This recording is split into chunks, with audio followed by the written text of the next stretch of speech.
What if a single shot could ignite a chain reaction so powerful that it would topple the greatest empire the world had ever known? That shot rang out in Lexington and Concord, and the world would never be the same. If you haven't seen part 1, watch it now. The colonists quickly realized there was no turning back. The first shots fired at Lexington and Concord were not isolated skirmishes. They were sparks that ignited a revolutionary flame spanning 13 colonies. News traveled faster than anyone could have anticipated, carried by riders, newspapers, and word of mouth. Every person, from wealthy merchants in Boston to farmers in rural Massachusetts, had to ask, what should we do next? Militias began forming everywhere. Ordinary men, farmers, blacksmiths, shopkeepers, and artisans picked up muskets and learned the rudiments of warfare. They trained in forests, along rivers, and on hills, turning their intimate knowledge of the landscape into tactical advantages. Some built hidden fortifications, dug trenches, and prepared ambushes in advance, knowing that surprise was their greatest weapon against disciplined British soldiers.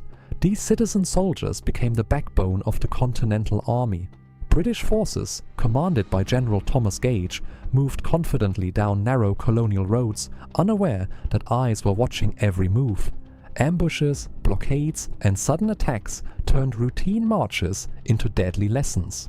One interesting fact: some colonists even used signal systems with lanterns and flags to coordinate attacks and warn neighboring towns.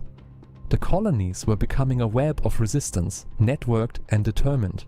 Political leaders such as John Adams, Samuel Adams, and Benjamin Franklin worked tirelessly behind the scenes. They coordinated arms, ammunition, and volunteer enlistments, but they also focused on morale. Pamphlets, speeches, and newspapers spread revolutionary ideas and reminded people that this fight was about freedom and self-determination, not just taxes.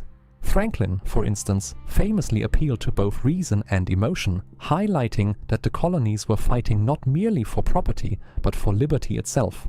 Women played crucial and often underappreciated roles. They cooked for soldiers, cared for the wounded, delivered secret messages, and even engaged in sabotage. Molly Pitcher, a real historical figure, carried water to soldiers during battles and took her husband's place at a cannon after he fell. Children helped as messengers, scouts, and assistants, ensuring that communication lines and logistics remained intact. Every small action, from preparing food to carrying letters, contributed to the survival and success of the revolutionary cause. Early battles, including the Battle of Bunker Hill, demonstrated that even well-trained British regulars could be challenged. Colonial forces, using clever strategies, ambushes, and terrain, inflicted heavy casualties. Though they eventually retreated, the battle became a symbol of resilience and bravery, proving that ordinary people could stand against the world's most powerful army. Another fascinating detail: many colonial soldiers suffered from extreme shortages of supplies and clothing. It was not uncommon for men to march into battle wearing worn shoes or patched uniforms. Some even wrapped rags around their feet in freezing weather. Yet these hardships forged a unique resilience. Determination became their armor. As the revolution continued, the colonists achieved key victories. The Battle of Saratoga, 1777.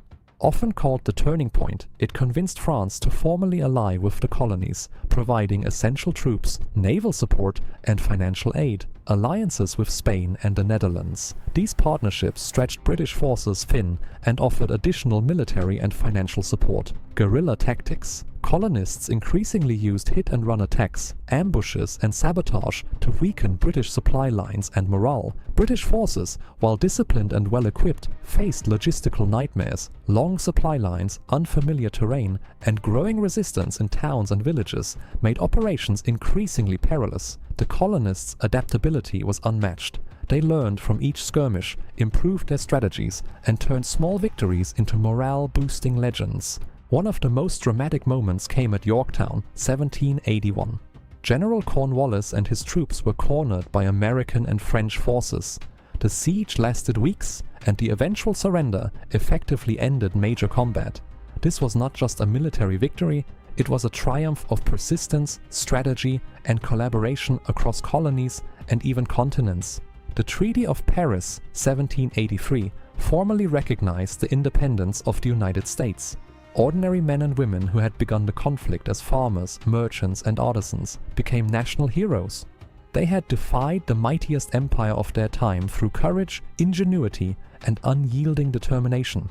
Symbols of the revolution, flags, slogans, leaflets, became enduring icons.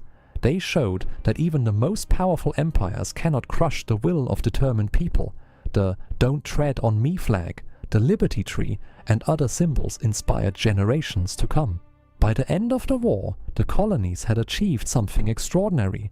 They had formed a new nation, built from the ground up, where ordinary citizens played central roles in shaping history. Every shot, every ambush, every act of courage contributed to the foundation of a country that would change the world. From a single shot in a quiet town, a revolution spread across 13 colonies. Ordinary people became soldiers, strategists, and heroes. Against all odds, they forged a nation that would stand as a beacon of freedom for centuries to come.